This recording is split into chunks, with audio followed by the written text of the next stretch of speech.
يعني هي السنة برعاية الأعمال المشتركة اللطيفة.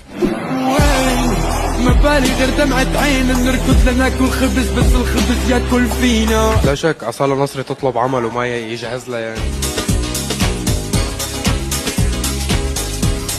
العرف من حمزان انه رح يكون في لحن منك بألبومه. صحيح، وممكن يكون في عمل مشترك برضه بالمستقبل إن شاء الله عم نحكي فيه.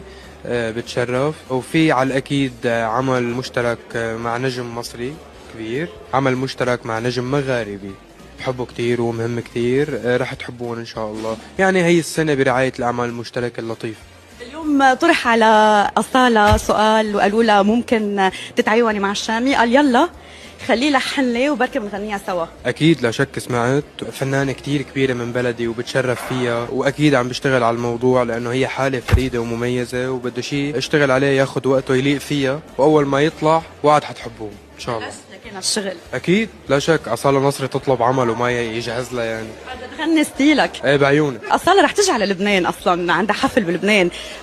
توعدتوا، اتصلتوا، صار في اتصال من بعد هيدي المقابلة بين بعض؟ بدنا هودي التفاصيل هيك، الوراء الكواليس بدنا نعرفها.